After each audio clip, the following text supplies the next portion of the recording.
Hello, everyone, and welcome to JCPS Digital Learning Live. I am Elaine Abernatha, a Digital Innovation Leader for JCPS.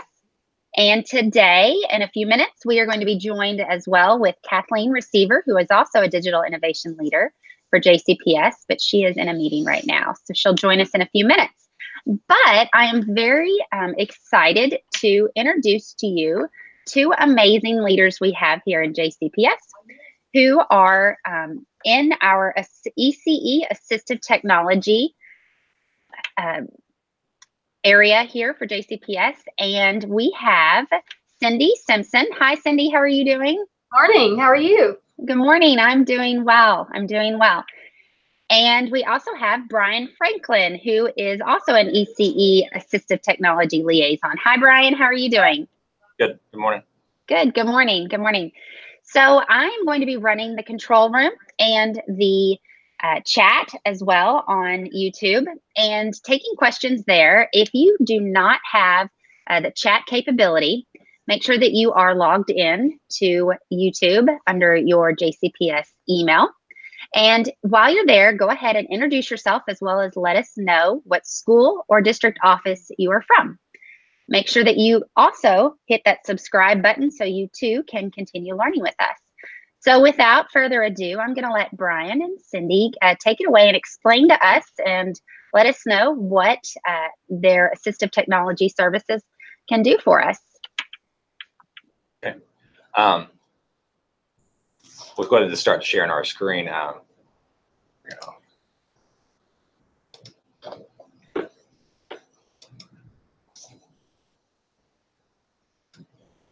So lots of people question, like, what is AT? And we have to explain to people, like, do they mean IT? Like, I always have to explain to my mom, too, like, exactly what I do. And she always thinks it's like just stuff with computers.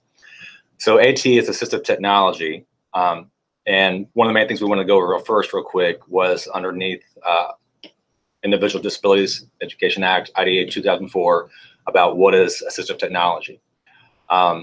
So it just outlines rules underneath U.S. code, like that every public agency in the schools has to provide AT devices and services, so on, to students. As they always say on here, you got the hashtag power of pause. This is a lot of legalese for you to read through more slowly if you'd like, at your own pace, and research that if you like. But the main point of it is, what is an assistive technology device and how is that different? So basically, anything and everything. So, and I'll read this out just real quick. Assistive technology device means any item, piece of equipment, or product system, whether required commercial off the shelf, being bought from catalogs we might access, then modified or customized, in case in point example for a student.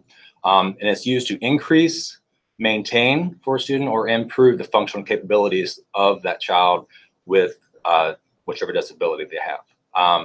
The term does also not apply, actually, since 2004, to include a medical device that is surgically implanted or replacement of such a device, such as a cochlear implant. And we are related to IDEA. So if a student is 504, technically they're not what we consider ECE. And assistive technology within the district is related to students that have access barriers to their IEP. So you first want to look at the IEP and see if there's any barriers to meeting those goals. And if the school doesn't have what it needs to help alleviate those barriers, then they would reach out to us to supplement the schools and what they might need to alleviate those barriers to the IEP. So that would lead into our next slide, which is how to access us. And we do have a website. And in order to go to our website, you would go to jcps.me/ECE. And when you click on that, it's going to take you to the SharePoint website, and you're going to go to Programs. When you click on Programs, you have the ECE programs available, and AT is down here at the bottom. And you click on that, and that's going to take you to our website. On the home screen, you have basic information, how to contact us, our clerk's information, the specialist's information, Melissa Weedman, as well as me and Brian. And then at the top, we have our forms. And those have direct links. When you click on them, it'll take you to our forums, but we're going to go over those in just a second in another slide, so I'm going to hold off on that. If you look up at the top right corner, we have tabs, and we try to divide these into access areas that we mainly see in the school system. So for kids that have an access barrier to communication, they might need augmentative communication. If students have reading disabilities, we have a reading area, writing, vision, and then accessibility or switches. And under each area, there are a lot of tools and resources. So there might be articles, references, and resources that you can click on, and then they link you to those resources. There's tools, and again, we have links directly to the tools. Handouts that you can provide to teachers, video tutorials if you need to learn how to use things like text-to-speech or speech-to-text. And then there's also webinars available on here that give you more information in those areas. So these are just more like helpful tools to teachers when they're working with students. The home page is going to be where you're going to access our forums in order to get our support. And we're going to go over those here in just a second. I'll mention real quick also on our website, because you don't want to overload things. So we're always in the process of vetting some of the things that, like, we know that teachers inquire us, have questions for us about. And so we're still going through things to like possibly include on there that's not overload. All right. Next. So our flow chart for the JCPS ECE AT support process. We're going to simple the link here also launches it. Some of the link that's easier to look at than on this screen. So 7 simple steps. Really, AT consideration begins, okay? And it can happen almost any time. It doesn't have to happen at an IEP meeting. It can happen with an IEP team. And that's a bullet point you'll hear us stress a lot, actually, when we talk to colleagues around the district and everything, that when you're concerned about a student, you should be talking amongst your team continually and how you can improve matters for the student. So typically you're looking at IEP goals, objectives, and that school-based team can refer to the AT consideration guide that we'll show you in a moment. They also have a link to as a helpful guide. It's not really a form. It's just a guide to push that discussion process of consideration of AT for a student that has to take place in an IEP meeting, quote unquote legally, not just a checkbox. Just like, yeah, we considered it, moving on. But really, it should be a discussion amongst everybody on the IEP team. After going through consideration, if they conclude that more information is needed, they couldn't quite figure out what to do for the student, this lack of knowledge, lack of AT tools that might be available in their own building, because we always stress that first as well, they can submit a AT support request, which is AT Form 2 that we have that we'll also show you as well later. We will receive that request, and then we will make contact with whoever actually really submitted it, probably, or make best contact we can in the school to schedule a day time to meet, if necessary, to answer specific questions that came from that AT consult request, or any other questions that also can come about from the AT support request form. We'll consult with the school-based team, and suggestions can be discussed then, like in the moment, kind of just in time, or we might need further investigation. We need to learn more about the student, learn more about the environment, and all the tasks that are that the student's having a barrier to. After suggestions are made, either send your eye, get back with the teacher or the related service provider, and we'll suggest some, equipment or ideas, strategies to go over for a few weeks and see if it makes a difference for the student. And then later on, we'll have a follow-up, either on-site visit or touch base with the teacher or related service provider to make sure that things are working out for the student. And at the bottom, yes, if all successful, yay.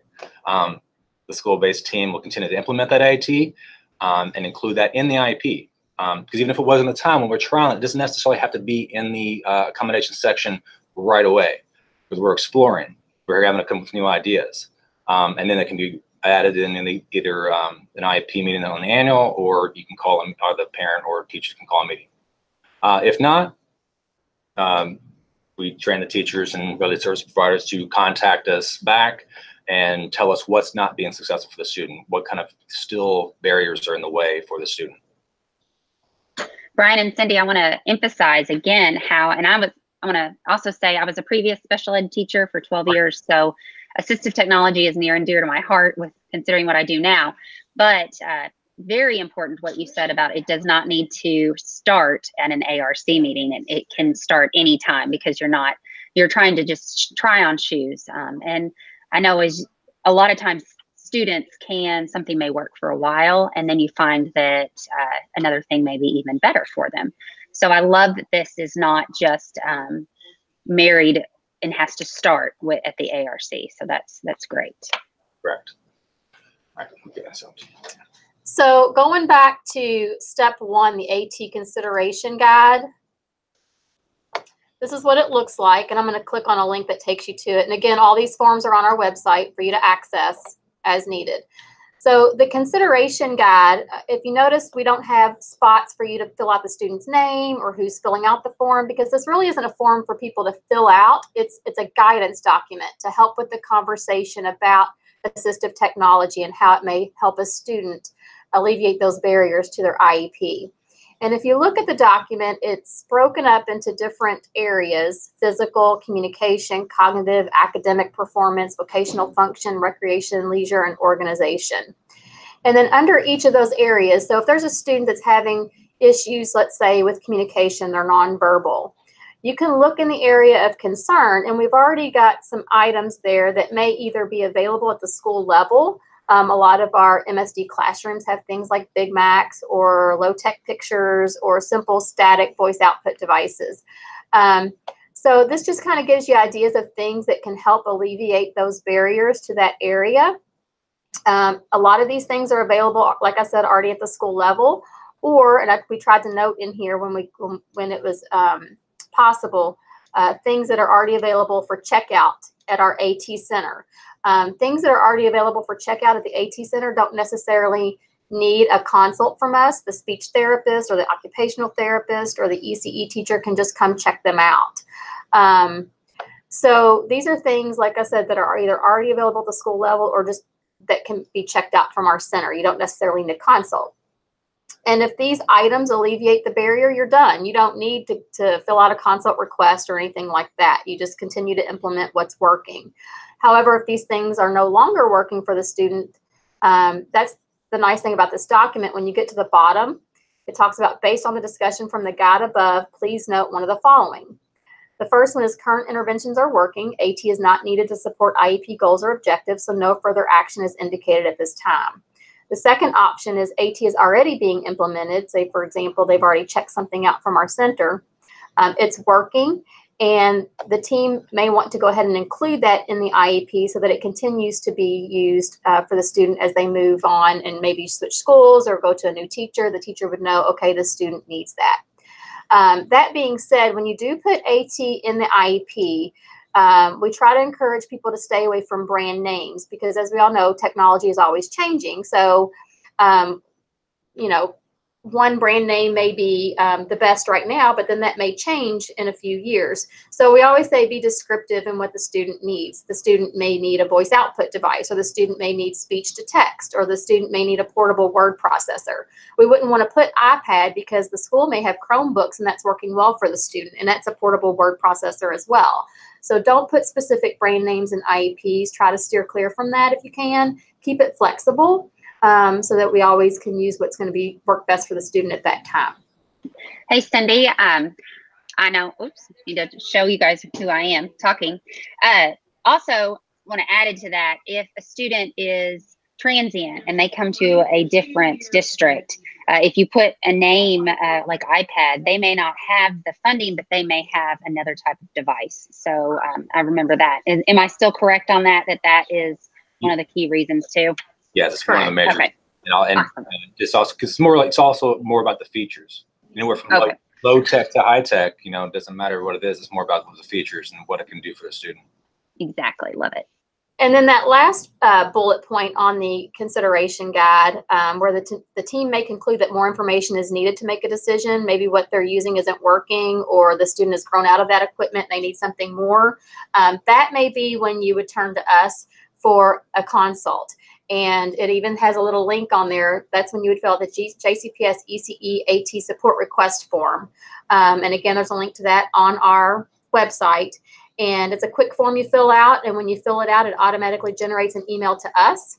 And then we'll move forward with that. And I'm going to let Brian go over the support request form. All right. So everybody knows what the form looks like, and if the, the ubiquitous kind of like look of the Google form.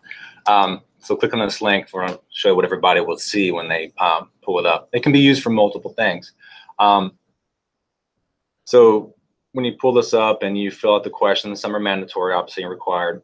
We're going to ask you right off the bat, especially if it's going to be coming down to a consult, initial or follow-up, that the AT consideration guide, and you all took thoughtful, discussion into things about the student that's been reviewed. Okay, great. And then you can move forward with the area of need.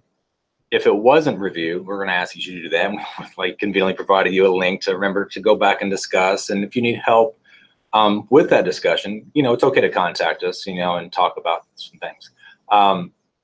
Or we also have an item we use, our support request form as well, for is not either requesting training, equipment repair and setup, which happens to us a lot sometimes, installation or reinstallation of software, especially for some of our specialized software that gets knocked off from re-images and so forth. And sometimes we have to go out and grab the equipment. Some of it's hefty in size.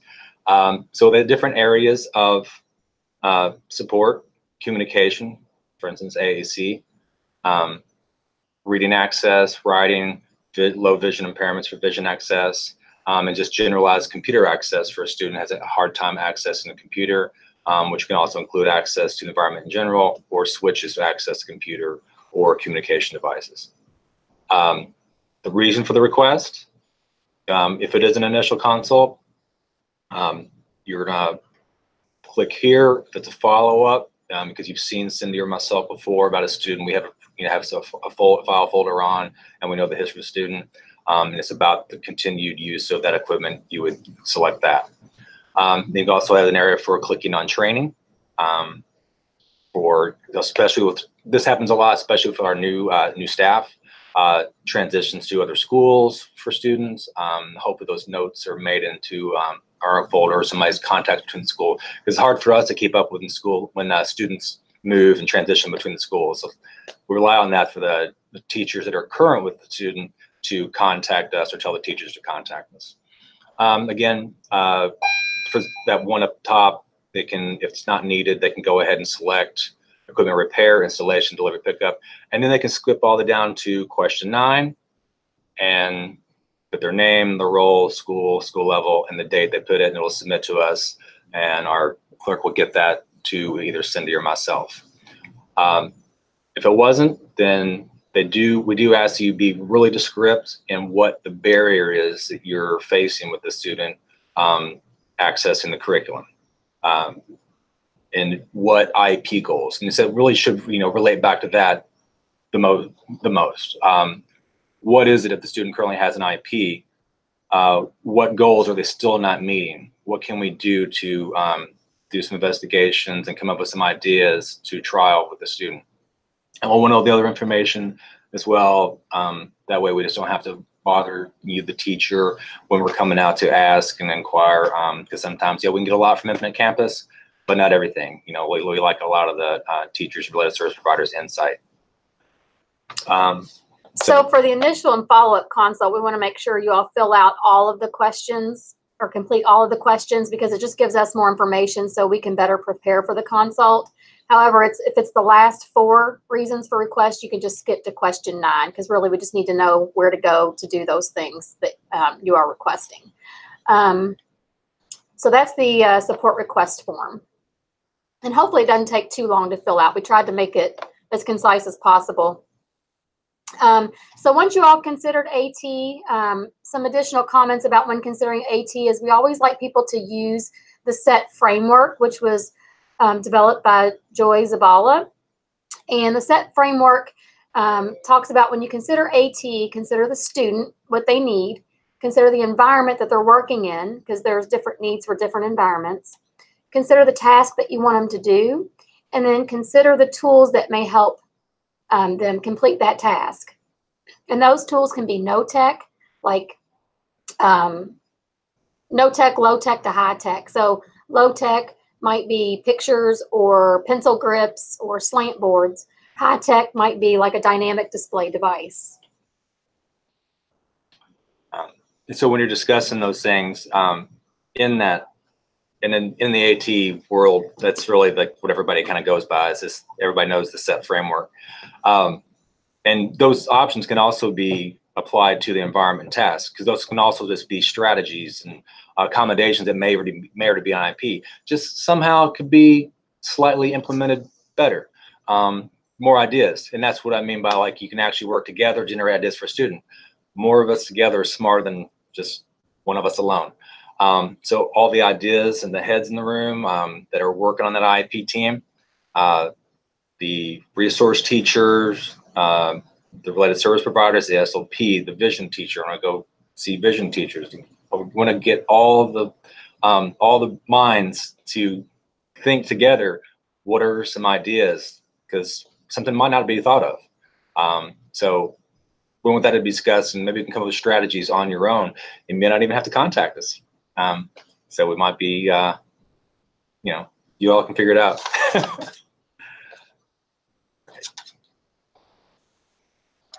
I want to comment with you guys and let you guys know how impressed I am with the efficiency of all of this workflow that you guys have built, and really how you have given them the knowledge up front instead of having to bog down your schedules with answering repetitive questions. So you've really given the power to the user through this really an infrastructure that you guys have built through your website. And just so our viewers know, you are able to get to all of these links through this video in the resources below.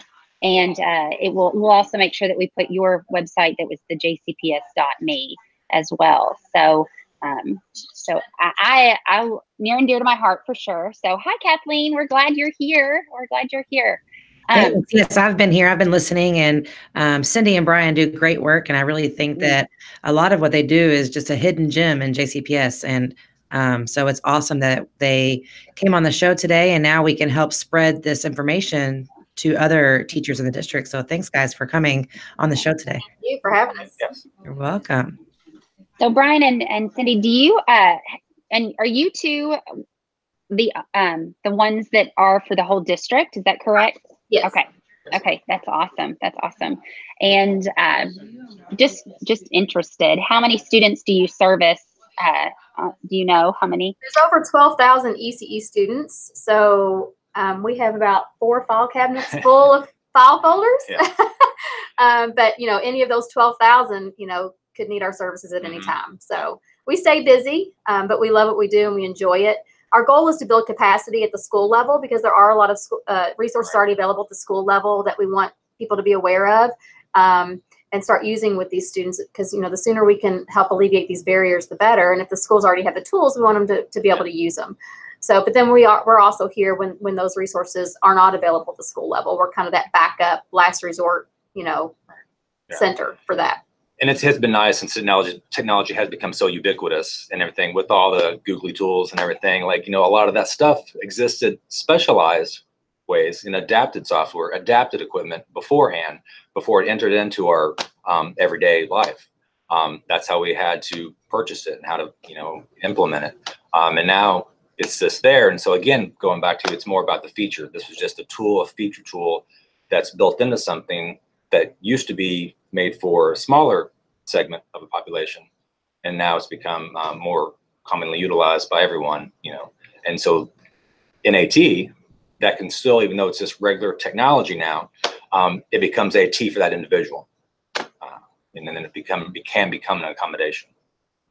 And what I love too about this whole process that you guys have built is, and that the technology is now just in our daily lives, that those students don't even necessarily feel as if they're being singled out. It's just an extra add-on or bar or whatnot that they have on their browser, maybe even, you know, as read write is coming to mind for sure. But I did have a question. What did you said something about inventory? Is that on your, where I can find out what is in my school already? Well, I know that JCPS has been doing technology inventories. I think they did one back in 16, and they're getting ready to do another one to update it. I'm not we have that information, but I'm not sure how that goes out. How that goes out and is distributed to teachers. I don't know if maybe just school administrators have that information that the teachers can reach out to get. I'm not sure. What was your question, Elaine? I'm sorry. That's okay. My question was, if I needed to know, a special ed teacher, if I needed to know what devices were already available in the school, how I could find out what inventory we already had, instead of having to reach out to them, or maybe even things with my student, where I could find that out.